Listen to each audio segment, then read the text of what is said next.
Dear colleagues, friends, dear geographers, it's finally the point.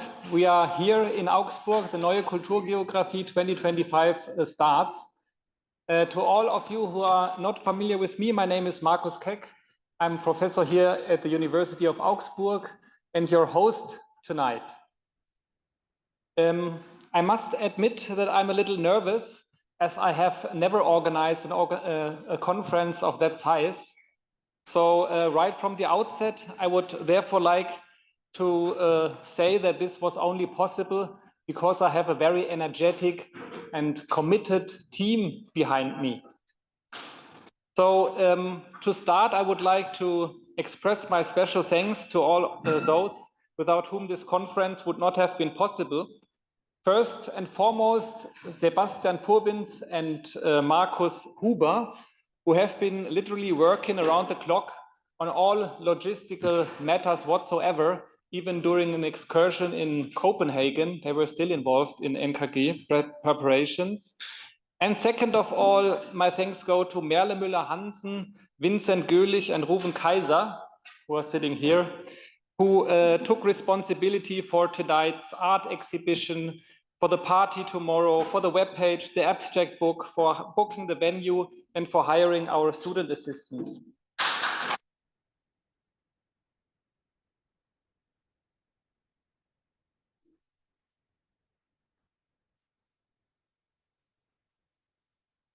I would also like to thank those who support us financially.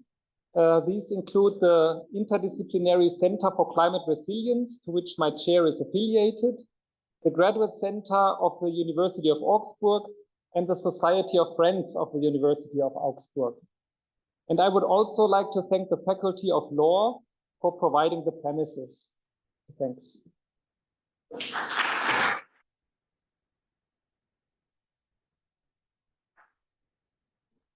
I still remember a conversation with Britta Klagge, I think it was in 2010 or 12 or something, at the Symposium of Economic Geography in Reuscholzhausen. And at that event, she was talking passionately about the Neue Kulturgeographie she had attended not long ago. She said that this event has a special atmosphere. It seems that people are really loving what they are doing. They get an exchange about theoretical perspectives, methodological questions, and their political implications. And this whole event is characterized by expertise and the necessary seriousness, but at the same time, by a sense of openness and productive cooperation. I can't tell you whether it was Reuscholzhausen that made her say this, but what I know is that I wanted to attend these conferences. So against this backdrop, I'm particularly grateful to be given the opportunity to open one of these conferences here in Augsburg. And by the way, I would also like to thank Paul Reuber and Iris Čuček, who supported us. These are the guys who were organizing the Neue Kulturgeographie last year in Münster. So thank you for that. So dear colleagues, we are delighted that the call for papers for this conference has received such a positive response again this year. In total, we will have 56 sessions, which take place in up to 10 rooms in parallel, with the active participation of roughly 300 people. In addition to the regular paper sessions, there will be also a series of alternative formats. So in this context, I would like to draw your attention on the following events in particular. Tonight, we will have food outside in the foyer, of course, but besides that, Merle Müller-Hansen will open an art exhibition called Climate Dialogues on Science Art Collaboration, which will take place in the second floor. During the lunch break tomorrow, Ruven Kaiser will offer a Brownback seminar on AI in teaching. And our colleague Jens Söhnken will provide you the opportunity to participate in a short excursion on biodiversity on campus. But that's not all. Tomorrow evening, there will be a salon entitled Speculative Geographies Between Art and Science, a dialogical format organized by the working group of Caroline Schur from the University of Bern. And in the evening, we will have the speculative party, which will take place in the city club at the very heart of Augsburg, close to Königsplatz. And we are very delighted to have Maria Moctezuma, a Mexican singer-songwriter, in our lineup. And entrance is free. Yeah? You can just come and enjoy. So at the end of this conference, there will be a panel discussion on the past, but above all on the future of Neue Kulturgeographie.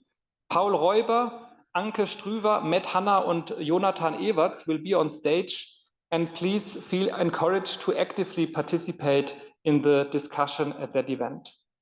After the end of the conference, there will be the chance to participate in an art event, Print the City, offered by Vincent Göhlich. For more information on all these events, just meet the people at our info point outside, or talk to people with these gray shirts and our visual on the back so they can help you. Before I talk more about the end of the conference, however, let me jump back to the beginning. We have invited a very special guest to tonight's opening event, Timothy Morton. Timothy Morton is Rita Shea Guffey Professor of English at Rice University in Houston, Texas. And he has worked extensively on subjects such as the literature of Percy Bysshe Shelley, the cultural significance of food, environmental aesthetics and ecology, and object-oriented ontology. He's author of now 25 books, including The Poetics of Spice, Romantic Consumerism and the Exotic, Ecology Without Nature, Rethinking Environmental Aesthetics, or Hyperobjects, Philosophy and Ecology After the End of the World, to name but a few. He also wrote Nothing, 3 Inquiries in Buddhism, and most recently, Hell, In Search of a Christian Ecology. He has collaborated with artists such as Pharrell Williams and Björk, and his work was the inspiration for the Netflix film Don't Look Up by the screenwriter, producer, and director Adam McKay. Apart from that, Tim's work was also the inspiration for the topic of this conference, speculative geographies. So before I hand over to Tim, let me briefly address the question that some of you have surely asked yourself in advance. Why the hell speculative geographies? As Slade Brunner-Latour argued in his essay Down to Earth, Politics in the New Climate Regime, we currently find ourselves in a moment in which the future seems to have opened up in radically new ways.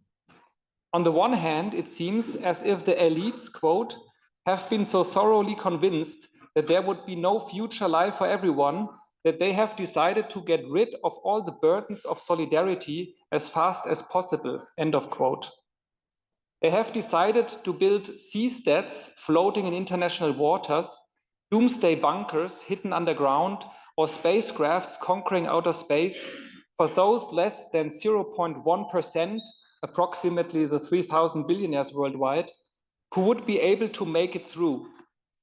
And they have started to destroy all those institutions that would traditionally point at the selfishness of such plans to retreat from the shared world and to the key mechanisms behind, namely the exploitation of the planet and its people, the associated ecocide, and global warming.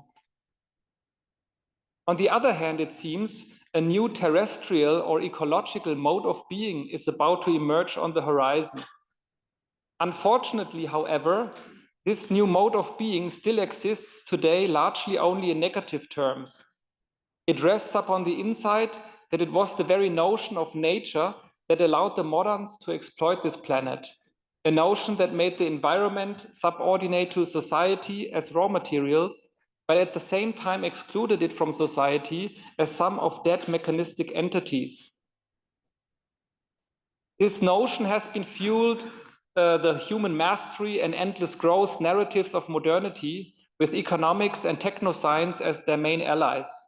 And it eventually reduced nature to a passive register of meaning solely granted by the only remaining God, humans. Now, while all this sounds reasonable and is known for decades, the question remains of what this terrestrial or ecological mode of being might look like in positive terms.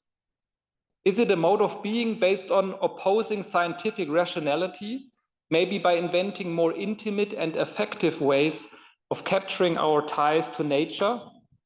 But this would leave us only with the idea of nature borrowed from tradition, while being deprived of the contribution of positive knowledge, as Latour argues. Or is it a mode of being based on extending our connections to nature through using technology just the right way?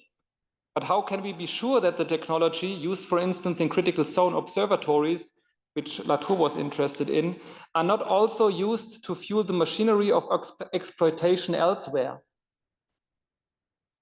In this context, the Uncertain Commons Collective has provided an important heuristic. In their manifesto, Speculate This. The authors propose a distinction between affirmative and affirmative speculation.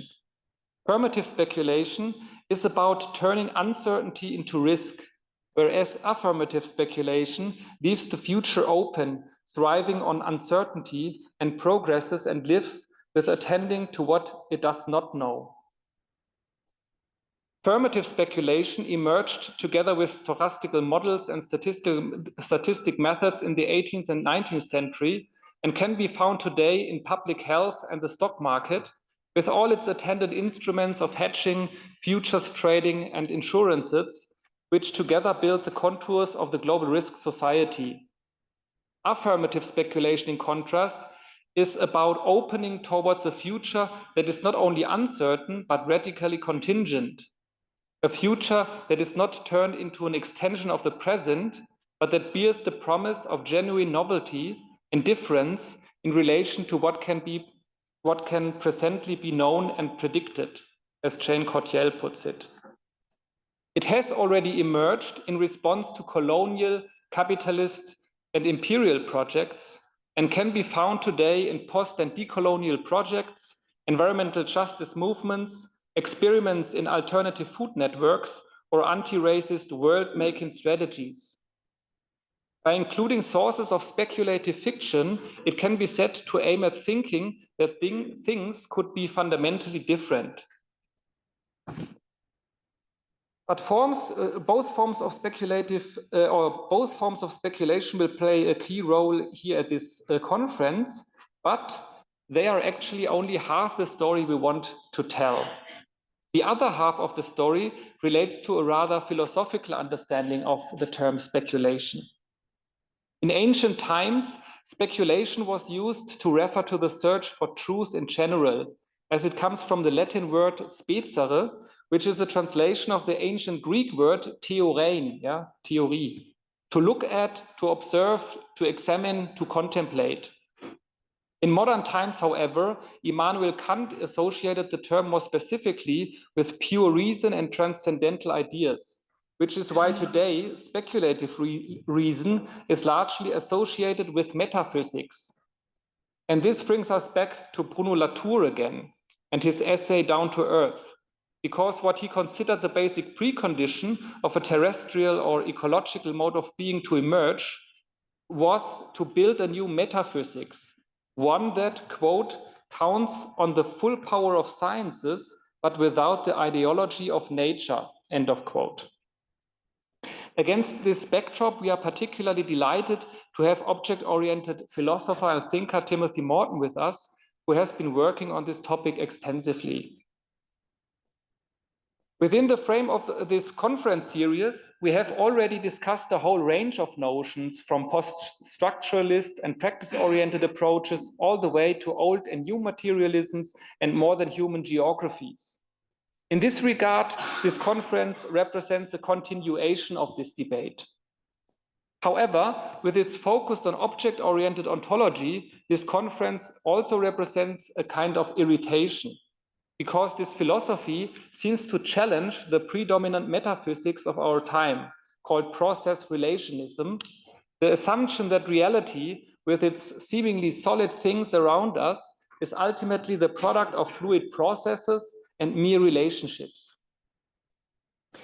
Due to this challenging of process relationism, some social scientists have met object-oriented ontology with unease and skepticism, such as Thomas Lemke in his book, The Government of Things, which is quite brilliant, but maybe the first chapter is a bit different.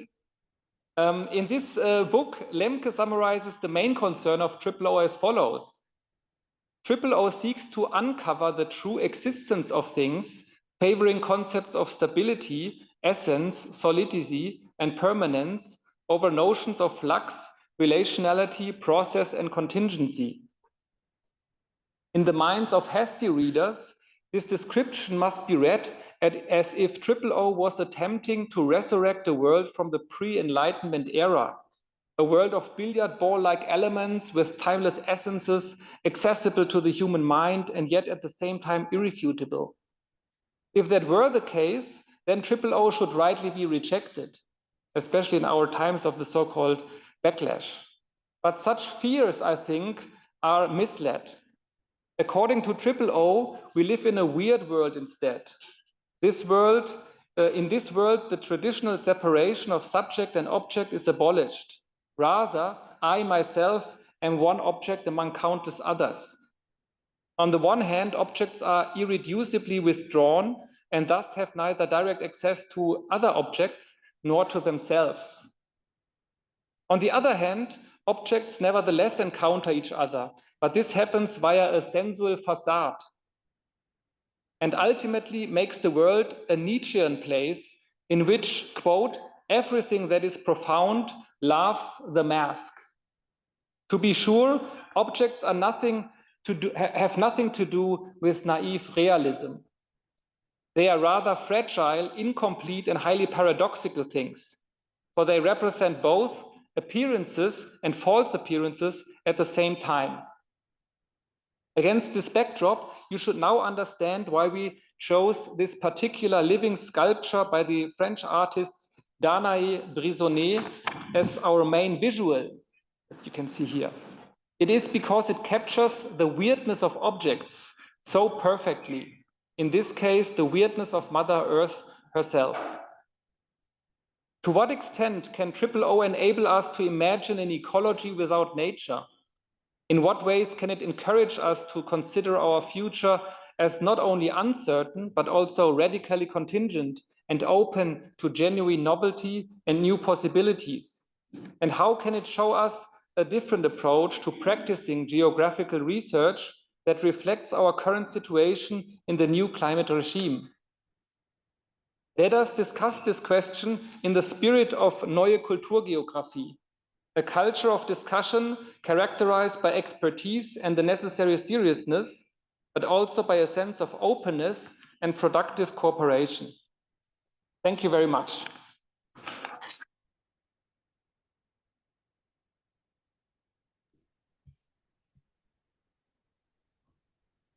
And with that, I hand over to you, Tim. Hi. Hello, everybody. The floor is yours. Lovely to see you. I hope I'm audible. You'll let me know if I'm not. Chat is disabled, so I can't write in the chat, but I do not actually have a presentation. It's just this. You're going to be seeing the whole meal. That's perfect. We just check that you can see us. At least we see, some of us see you already. Yeah, I can see you guys on stage. Good. No. If there's a way to see people, that would be really nice, but it's okay if I don't. Right.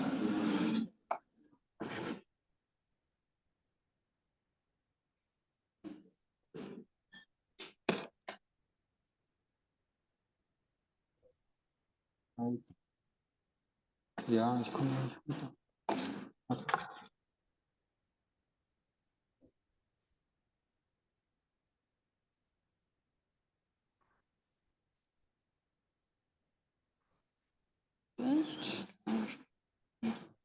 Wenn er dann gleich spricht, dann ist er wieder groß. Ja. Und dann das Ganze von 14.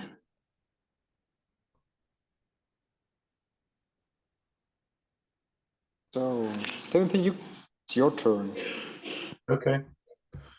Well, hello everybody.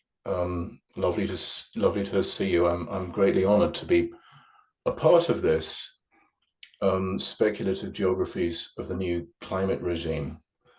And of course, something about that word regime is incredibly right, you know. New climate regime. I was also thinking you could sort of flip it around and say new regime climate, especially as I'm talking to you from the USA today. So let's get down to it. Markus asked the question about what kind of future we're looking at. You know, what do we want? You know, what do we want to build? And for me, this would be a world without enslavement.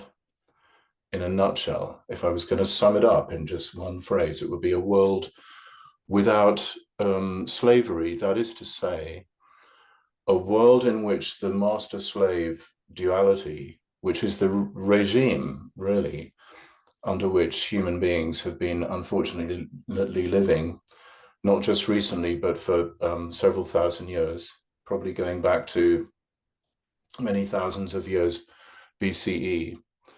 A world without that, that's what we're looking at. Yeah, that's what ecology without nature really means, you know. That's what living in a world where the hyperobject is a thing that we've realized exists, that's what it means. Dismantling enslavement.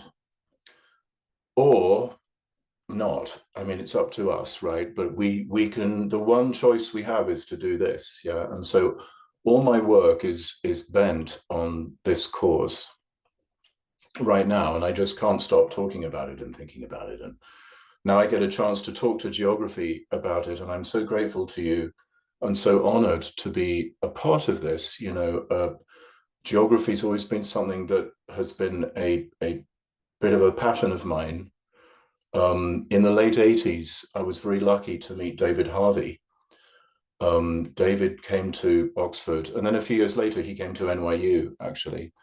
But he came to Oxford because my tutor, Terry Eagleton, had invited him to talk to the Marxist literature group called Oxford English Limited.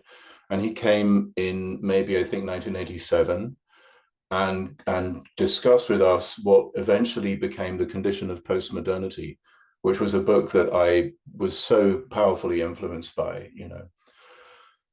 And in a way, what he helped me to understand was the idea of how infrastructure, you know, can create the world that we live in.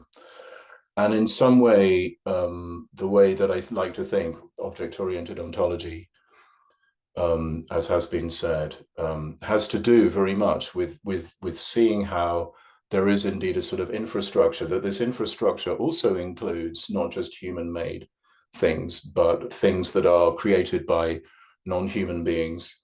Some of these non-human beings are alive, some of these non-human beings are sentient, some of them might not be, right? But it's our job to take them into account. You know, the fact that we live on a planet is what is actually occurring to all human beings right now. And I think in particular, it's occurring to white guy human beings. Yeah, and finally, white guys are getting to realize that they don't get a free pass, just like all the other people who they've sort of exploited on this planet. They're beginning to realize this also applies to them, thanks to their own creations. And all the escapist fantasies and all of the fascist solutions to the crisis have to do, in a way, with this huge flip that is occurring, right? Which is that the mastery slavery template is the human beings who mostly promulgated this are beginning to realize that it doesn't work and that its time is up. And, you know, it's a reaction, you know, like a sort of a paranoid, schizophrenic reaction to the crisis, which is not just an economic crisis, of course, but is an ecological crisis for the same reason. And I love this idea of thinking about what does speculative mean. I love that Markus brought that up, because that was part of my notes to talk to you today. The whole question of what is speculation, you know, we could think about it in terms of seeing something, you know, imposing our vision on people and on the world. And I love this phrase, what was being said here, the idea of affirmative versus affirmative vision. I'm very much on the side of affirmative vision, and I think to add to what was being said about Latour, and to be thinking about that idea of a sort of open future, and a speculation being about opening up the possibility of the future being different, right?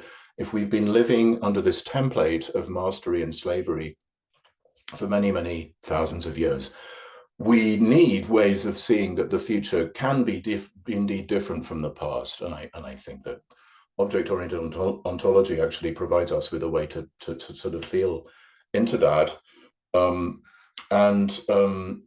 You know, speculation, yeah.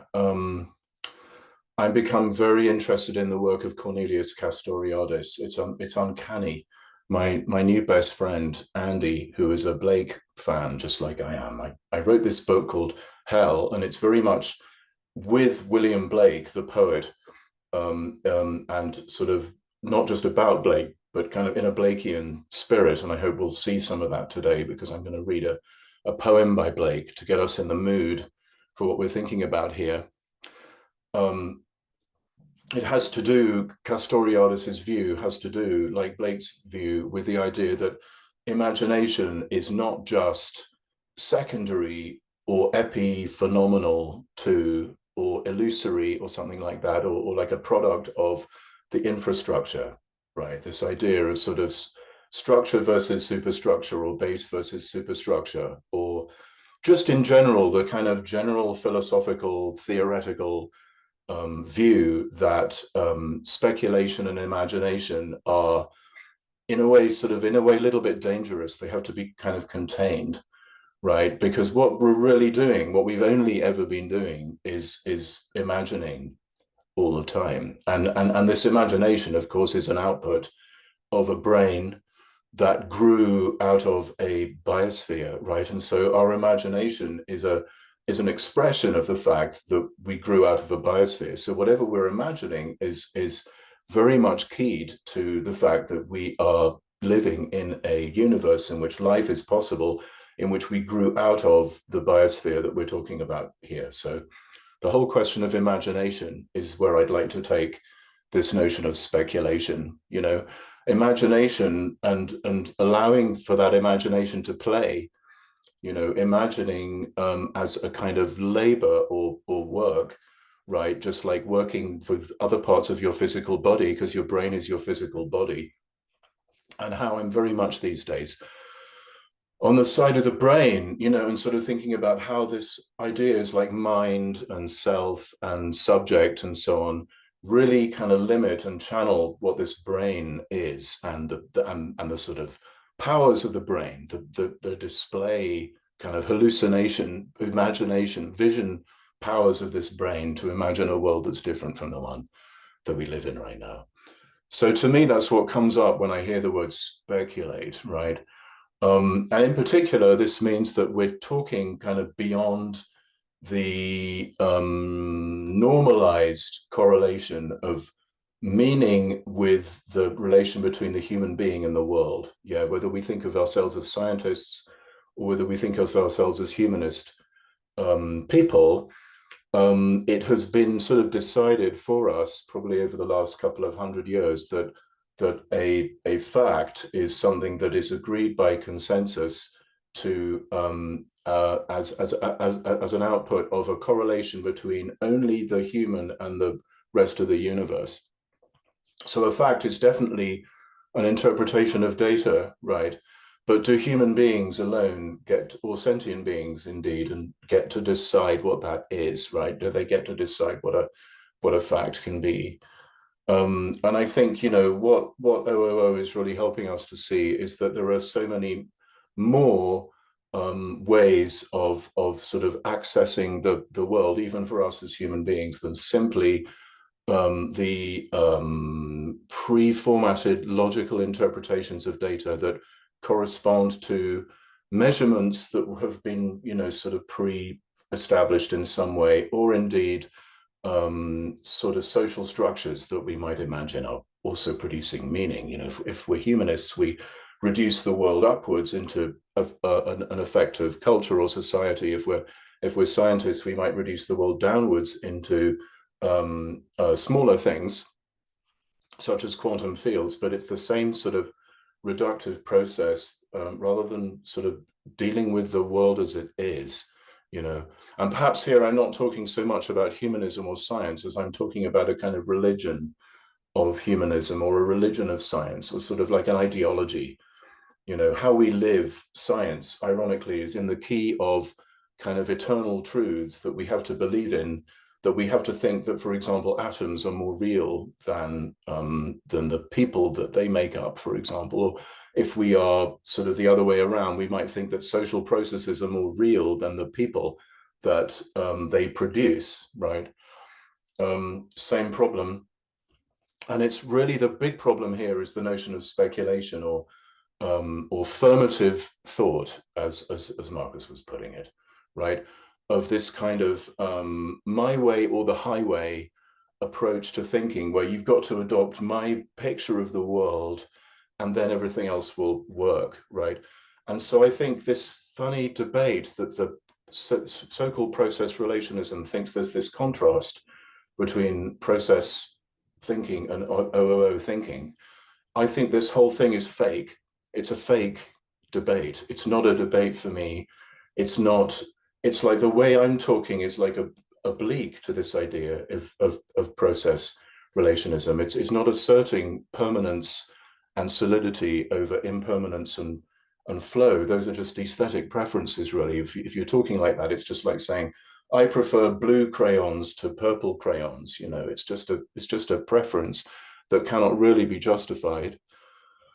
I think there's a whole other thing going on. It's not about a competition between different ways of seeing, right? It's actually trying to take the notion of seeing and kind of disarm it, right? In a way, it's not to elevate it, but to kind of pull it down more towards the brain, towards the earth, towards the biosphere, towards the imagination, right?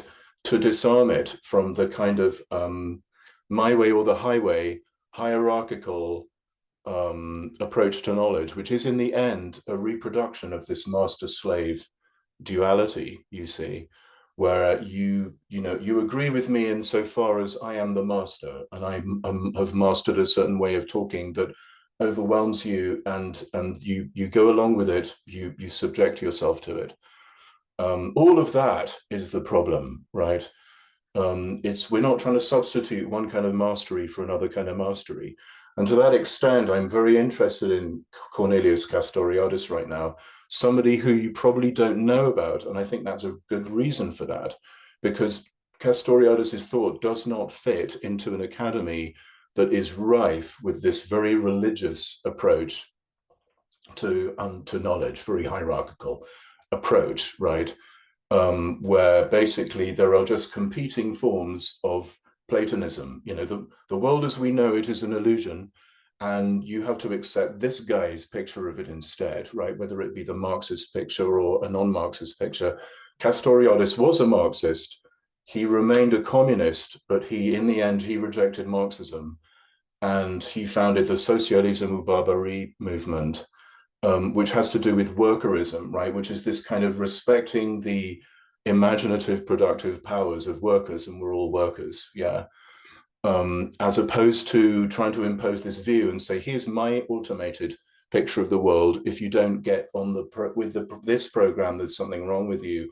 Your job is to execute the plan, you know, as outlined in the Communist Manifesto. So I think this is pretty deep, right? I think what the world of hyperobjects gives us, it just so happens that my wife Trina is reading the book right now, so it happens to be on the desk, and I have to see the iceberg here.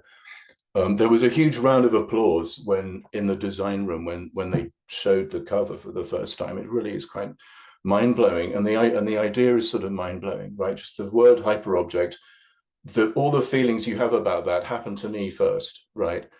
And I think in a way, what we're talking about here, again, is this notion that this sort of feeling, this beginning to live the fact that human beings live on a planet, on Earth, and that there is an initial reaction to this, which has to do with the ways in which the totality of our experience has been kind of filtered through this master-slave duality. And this has to do with enslavement. And I hope I can show you this. Basically, what's happened, I think, is that, you know, our first sense that we live in a biosphere, that we live in a world where there is global warming, that we live on a planet, all these things are hyperobjects, yeah? Things that are so big and so massively distributed in time that you can only see bits of them at once. You know, you need all these very powerful prosthetics to visualize them, like computers and so forth and so on. And you're stuck to them. You're sort of phenomenologically, and we're going to look at that word too, glued to them in a way so that you cannot escape, right? Like you imagine you can go to Mars, yeah? But when you get to Mars, you have to recreate the biosphere that you grew out of, otherwise you will die. So you're still stuck to the hyperobject of the biosphere, even if you escape, right? So this is the problem, right? Like masculinity or whiteness or the subject, you know, thinks that it can achieve escape velocity from its material conditions. And it's realizing that it can't do it is what is responsible from a certain point of view for most of the violence going on right now in the world. Or to put it another way, which will hopefully make you guys smile here in Germany, Anglos, as they like to call us here in Houston, are screwing up yet again worldwide. So yeah, this lecture is called Building a Heaven in Hell's Despair, because the first kind of hit of what a hyperobject is, that one reaches around for, you know, something to describe it, and that's hell. You know, we live in hell.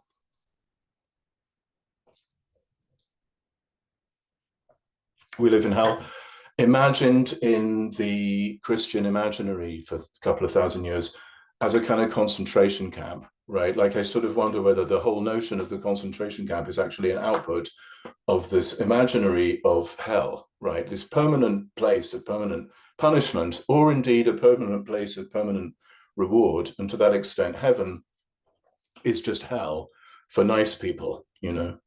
So we're going to figure out what that is.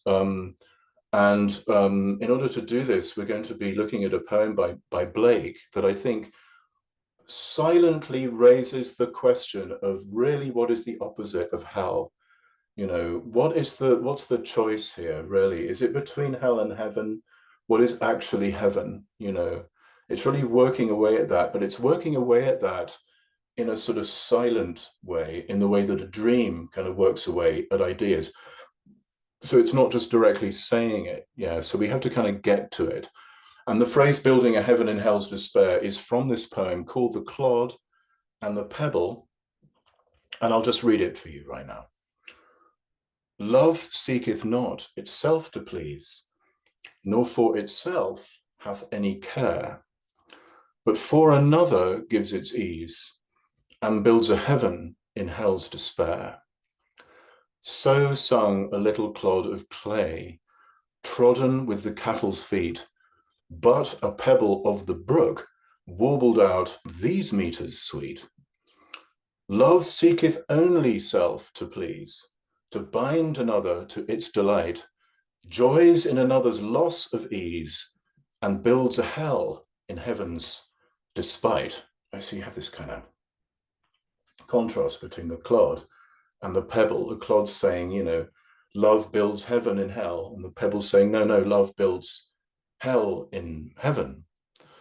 And what is a clod, right? Like a clod is what happens when cattle tread the pebbles, right? They turn them into the earth, yeah?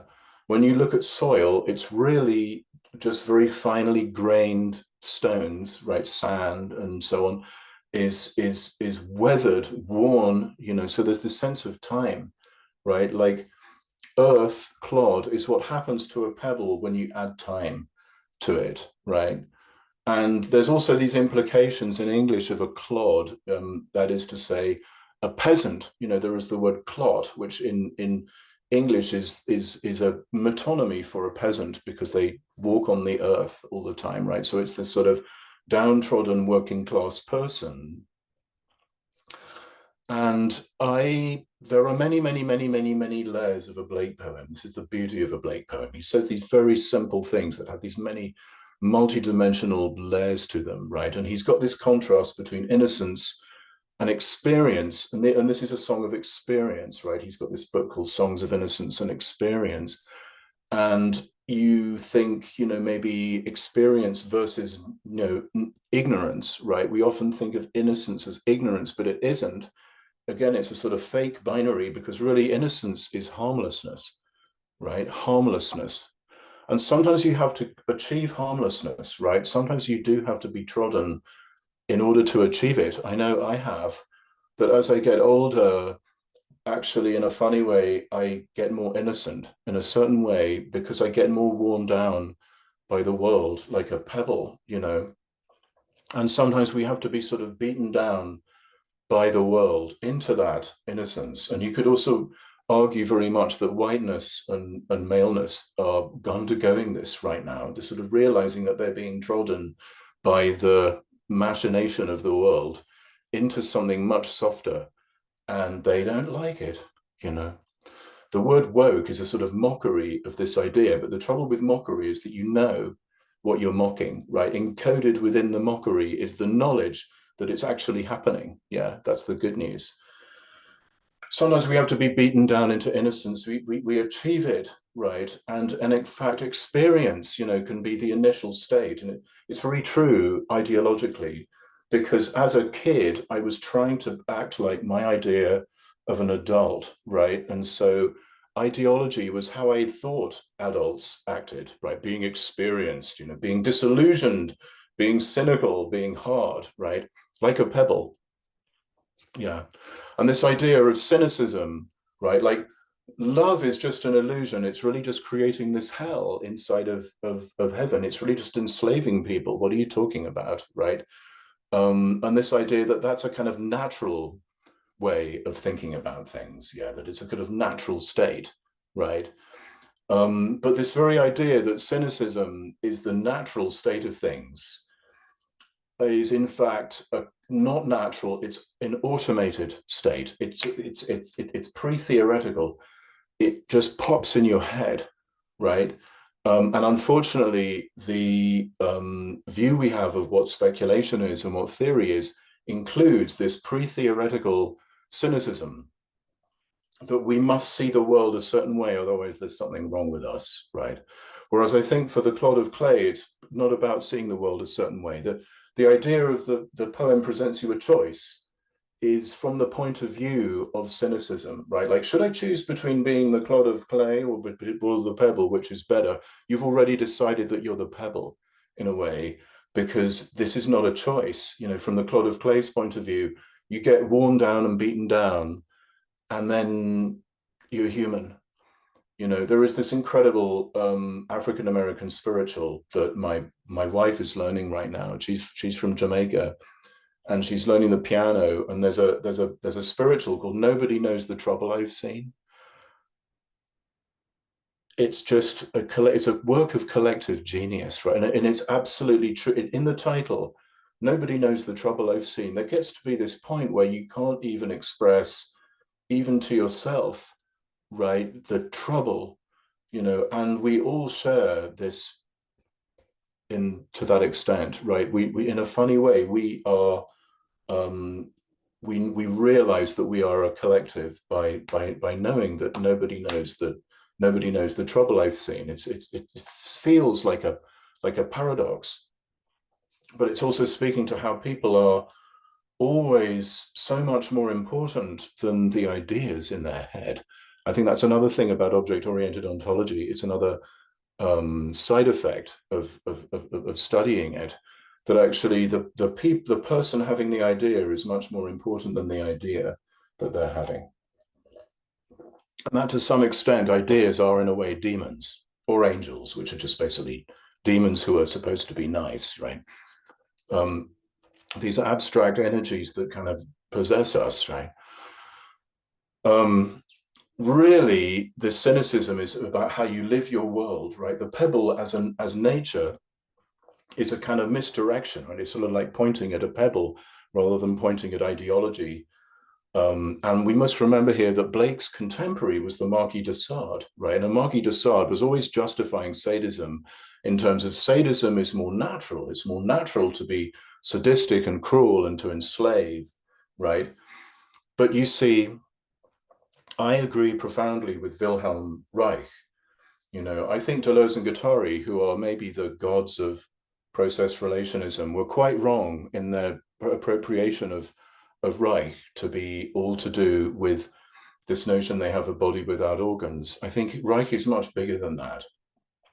And Reich is actually saying in his incredible book, written at an incredible moment, 1933, my goodness, he wrote this book in 1933, right? On the psychic dynamics of fascism, right? That sadism is learned, right? It seems to be incredibly deep, it's ingrained, right? But it's a habit that's learned and passed on and inculcated, right? And you can unlearn it. Yeah. See, this poem looks like it's saying that love is slavery. It sounded like I was even saying that, like from the point of view of the clod, you have to be beaten to feel the love, right? Like, and you automatically click to the idea that maybe Tim is saying that you have to be enslaved to feel like that. And we know all the sort of the Nietzsche about Christianity as a slave religion and stuff. But this is only from the point of view of this rock hard pebble cynicism, you know, and this is the trouble with our world. This is the trouble with academia. And I'm going to say a thing now, which, you know, I get paid to say terrible things.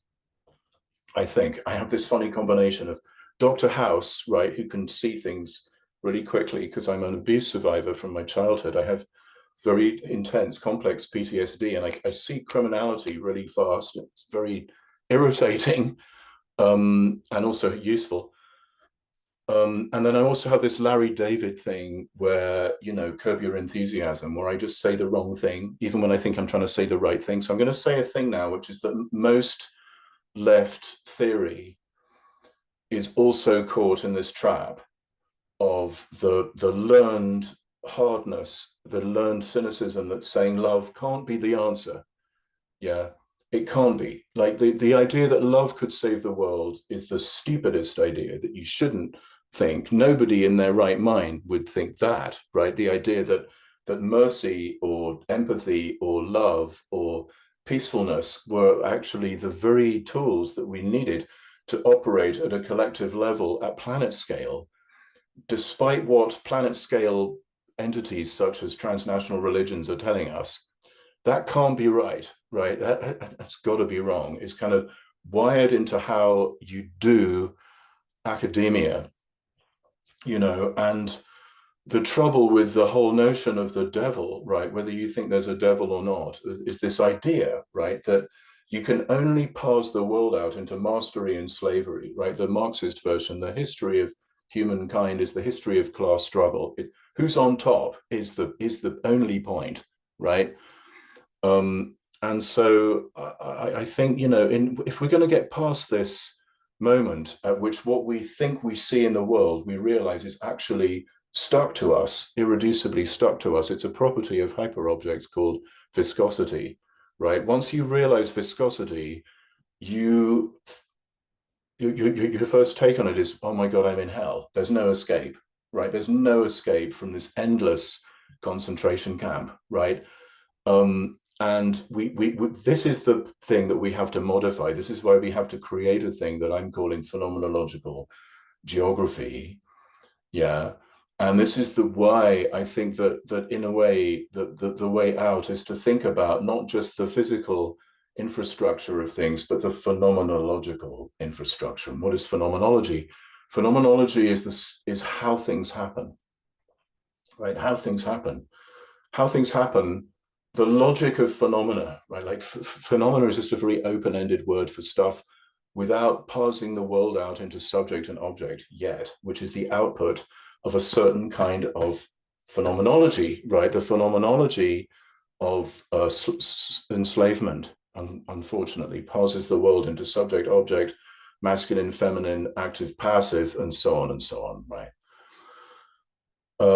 Phenomenology, the logic, right? That logic is how things hang together. So how phenomena hang together is what phenomenology means, right? And so the phenomenology of the hyperobject is hell, yeah? And so now we have to decide, what is the phenomenology of hell? What is this concentration camp? Phenomenologically speaking, like without reference to guards and towers and weaponry, and without reference to ideas and thoughts, and just going with how, right? How does it manifest? How does hellishness manifest in the world, right? This is a basic scientific approach as well, because like how something happens tells you what it is, right? Like salt dissolves in water. Like part of the how of salt is that it dissolves in water. Salt is a cubic in a crystalline form. That's part of the how of salt. That's the phenomenology of salt. How that is tells you what it is, right? The how is the what, right? So if we can get a hold of the how, right? If we can create a phenomenological geography with like phenomenological coordinates, we can scale this geography to any size. Yeah, we can scale it to listening to a lecture by Professor Morton. Yeah, we can scale it to having dinner afterwards. We can scale it to building a nice group of about 50 people. We can scale it to world politics, and we can do all these things overlapping with each other, right? They don't cancel each other out. We can think the world this way at different scales, yeah? And what I'm doing right now, I'm working on a book with Trina, my wife, called Paradise, right? And this book is called Paradise because we think that once you figure out you live in hell, you have only one choice. You have to build paradise. And this is the word that's missing from the Blake poem, The Clod and the Pebble, right? You've got this heaven-hell duality, and they're making this funny noise because they're emitting something and you don't quite know what it is. But what I'm calling it is paradise. And I think that's what Markus is talking about a little bit when Markus is referring to the idea of speculation being to do with opening up a world that can be different, right? Why? Well, the hell phenomenology is that there's meaning is everywhere. Yeah, I think that's what it means to live in hell. It's also what it means to live in heaven, which I say is just like hell for nice people, right? Like this is a bad person pencil. This is a bad person hand. This is a bad person watch. This is bad person hair. This is a bad person glasses, right? This is a bad person room. This is a bad person Zoom call, right? Everything in hell has a kind of logo or label on it. All the logic has been reduced to a logistics that creates a logo so that this is bad, everything bad, hell product, gets the logo of hell stamped on everything. Hell is a place where there's so much meaning that in a way nothing means anything, right? Hell is chaos in the sense that if everything means, then there's no wiggle room, there's no room to create, right? Chaos is not actually movement, it's actually just total stasis, inertia. No matter where you go in the possibility space, you are in hell. So hell is a place with too much meaning. Also heaven, like vanilla heaven, right? Like this is a good person pencil, these are good person glasses, this is a good person watch, this is a good person hair. So same thing, right? Everything has this logo, right? So the opposite of hell is not heaven, right? The opposite of living inside a hyperobject is not escaping to Mars. Then you're just recreating hell, making it worse. You know, your idea of heaven is everybody else's idea of a fascist dictatorship, right? That's the problem.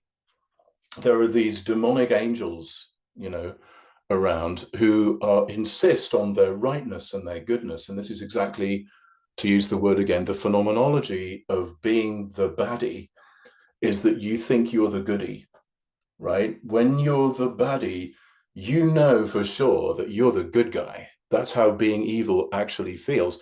Whereas being good feels more like you're worried all the time, you're paranoid, you might be the bad guy. Yeah, it's more like you're a demonic angel. Yeah. You suspect, if you're a parent, that you're effing up being a parent all the time. You suspect, if you're a scholar giving a lecture in Augsburg in Germany, that you're screwing up the lecture. Please agree with me. And this is what being a good lecturer actually is, right? So the opposite of hell is actually not heaven, it's paradise. Yeah. And if hell is a place where there's too much meaning, paradise is a place where there's just a little bit less meaning, right? Paradise is a little bit relief from everything having a logo all the time, everything having a label, everything having a predetermined logistics that outputs as a meaning, right? Paradise is a place where there is a kind of oasis of less meaning, right? Total non-meaning is the same as everything means hell. It's the same, right? But just a little bit less, you know. There are so many parts of esoteric religion when they tell you Buddhism, Christianity, the ones I studied, just slightly loosen your fixation. You don't have to try to destroy it, because your idea of destroy gets in the way, then you remain in hell, right? But to find the paradise, you got to just kind of slightly, you know, slightly is a good tactic here.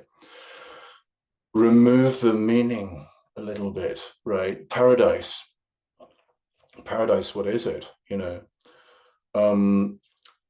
and you know, hell, it's not limited to Christianity, right? Like all major agricultural age religions have some idea like this. So in Buddhism, for example, Buddhist hell, you know, you get born and immediately someone's running at you with an axe and they chop your head off. And then you get born again, and then someone chops your head off. And then that's the Buddhist hell, right? Where billions of years go past, billions of incarnations. It feels like billions of years are happening, and it's only 1 second of human time. So it's just this agony, right? Where you just get killed over and over and over and over again. You can't get out because you get so angry about it. You just get stuck in the fury, and you can't escape. You can't relax, you know. And there's this story about Buddha.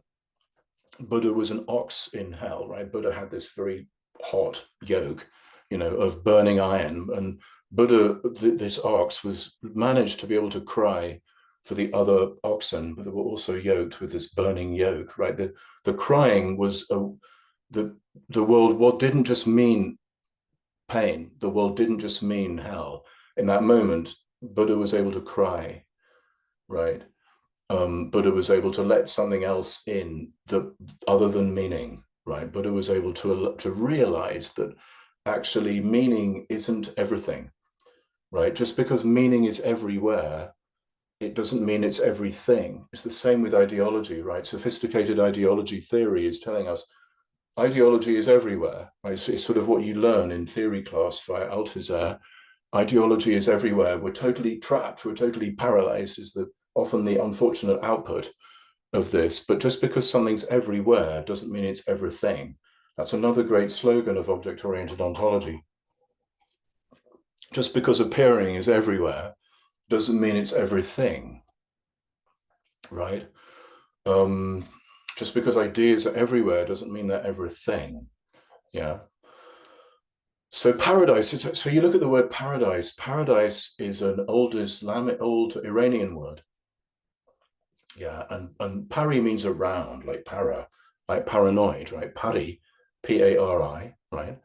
And dais is to shape, right? Paradise is not what's in it, right? Paradise is this sheltering shaping, like shaping some clay, right? I'm very interested in this old school, old-fashioned, you know, much disrespected clay model, you know, view of creativity, aka you're just kind of like hollowing out a space inside the chaos, right? From a certain point of view. The cosmos is sort of God, if there is a God, meditating, right? God's like, screw all the stupid thoughts in my head. I just want to be still. Yeah. And the stillness is the cosmos. The stillness is how God gets to notice that they're God, right? In the same way, when you meditate, you get to realize, oh, I'm a physical being. All these thoughts are going in my head, and including my idea of physical being, right? All these thoughts are happening, but really, you know, I'm opaque a little bit, right? Just a little relief from the meaning is incredibly nice when you know, like just a few seconds of really good meditation, you just feel so much like, oh, better. You know, you can put so many labels on it, yeah, but that's basically it, yeah. And I've said a thing there, which is that really the perception of myself as a physical being, my proprioception, right? There's this rhyme in America: head, shoulders, knees and toes, yeah.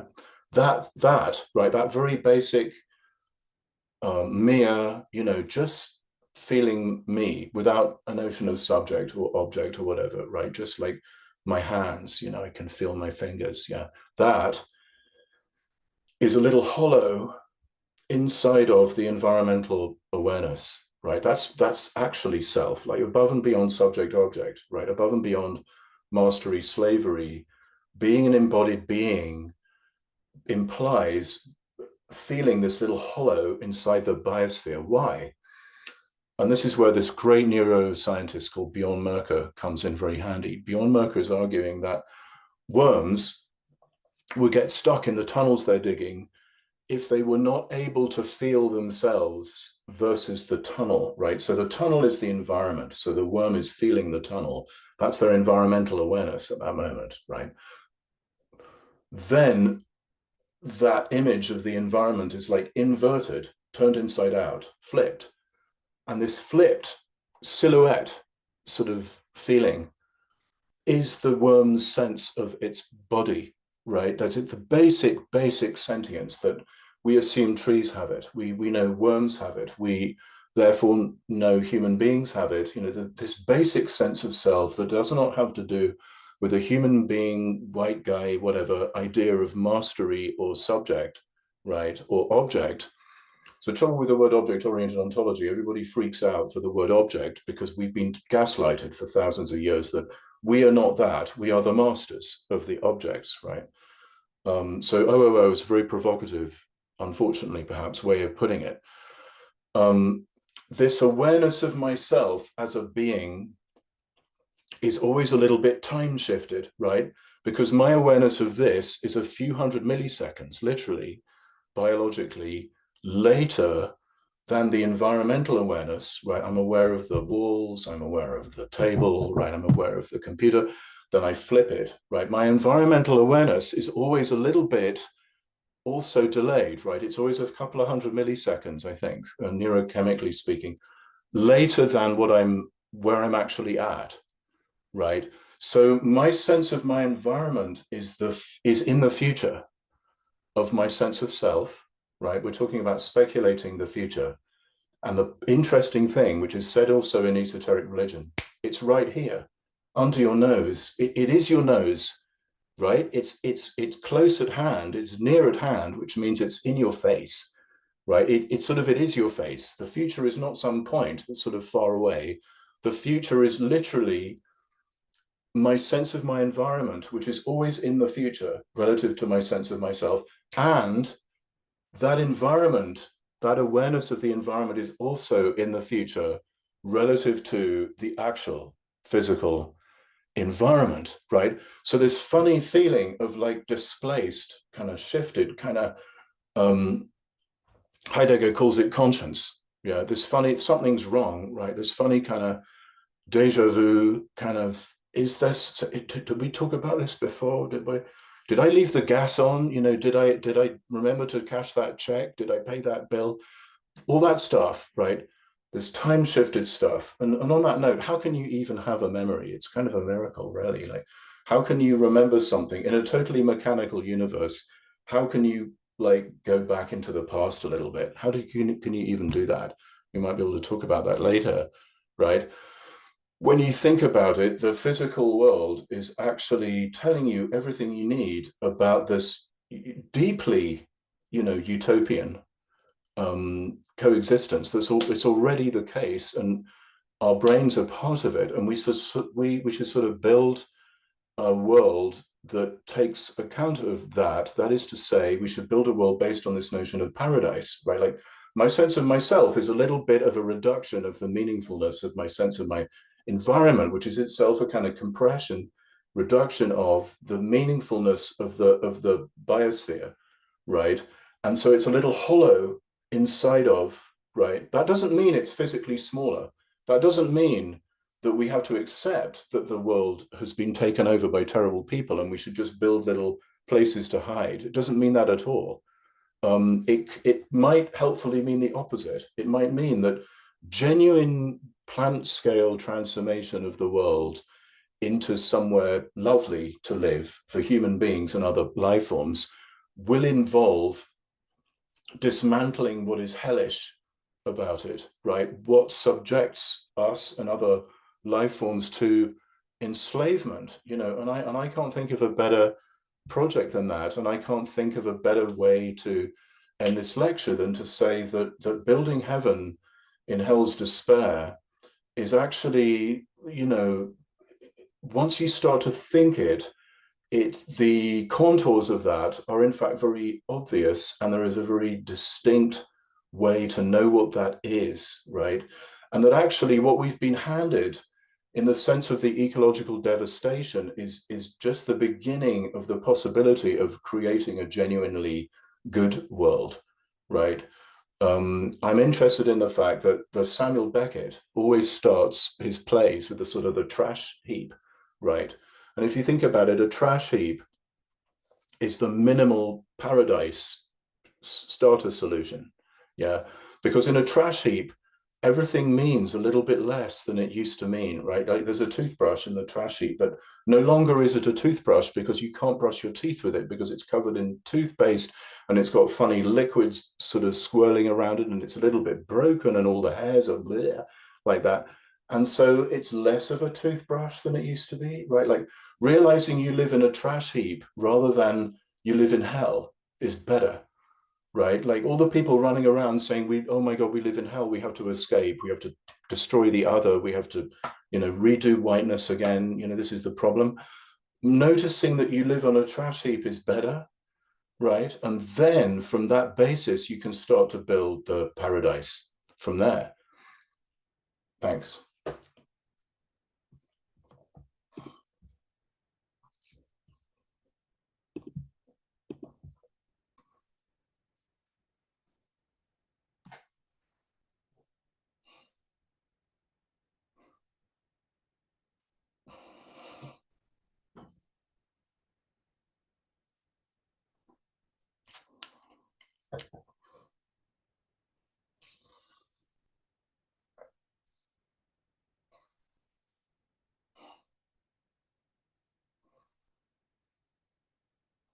If there is audio, I can't hear it.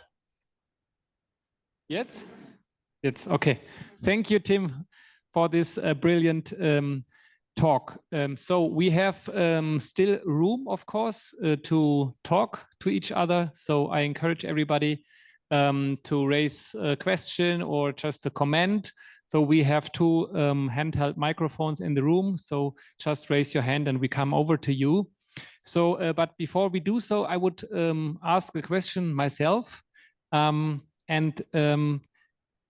mean, well, how can I start? So first of all, you talked about viscosity, for instance. So from your book, Hyperobject, I understood that viscosity is that which sticks on you, which you cannot get away very easily. So you could say that climate change is sticking on you or capitalism is sticking on you.